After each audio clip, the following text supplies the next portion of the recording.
తప్పుగా బిహేవ్ చేస్తే నీ హోమ్ మినిస్టర్ని మేము చూడం, నువ్వు చంపేయండి కదా మేము నిన్ను మళ్ళీ వ్యతిరేకంగా మాట్లాడాల్సి వస్తుంది.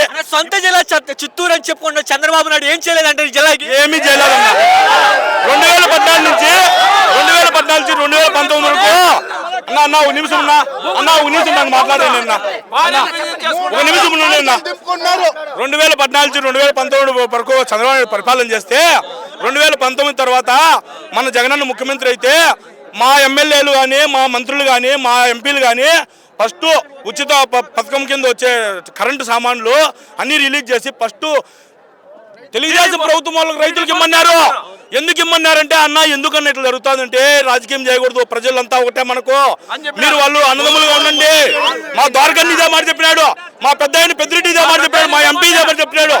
ప్రజలు మనం ప్రజాక్షేత్రంలో ఉన్నాం, ప్రజలు కార్ఖానాలు పెట్టుకోకూడదు, మీరు బాగుండాలి, రైతులు బాగుండాలా, మనకు పార్టీలతో పని లేదు, మనం రైతుకు పని చేద్దాం అంటాడు.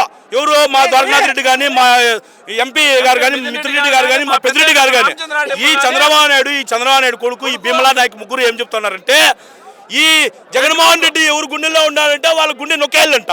మీరు బ్రిటిష్ వాళ్ళకి ఏమైనా పుట్టినారా, బ్రిటిష్ వాళ్ళ దగ్గరికి ఏమైనా పోయి వచ్చినారా నేర్చుకునేకి? బ్రిటిష్ పరిపాలన కాదు. మనకు 1947 ఆగస్టు 15 అర్ధరాత్రుల్లో మనకు స్వాతంత్రం వచ్చింది. ప్రతి మనిషికి రోడ్డు పైన హక్కు ఉన్నది.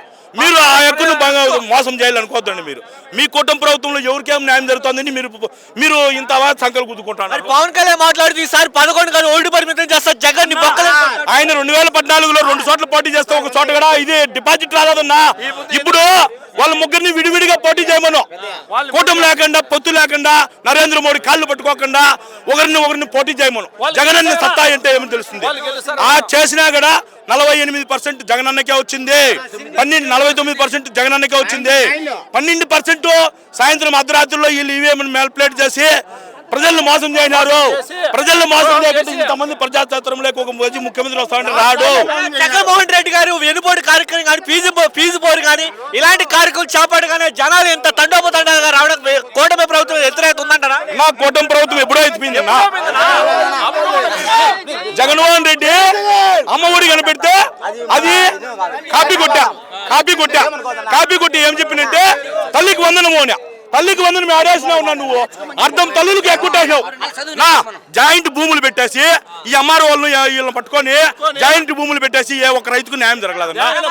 అన్న వాళ్ళు పోతే LPMకి 550 రూపాయలు డబ్బులు కట్టమంటారన్నా.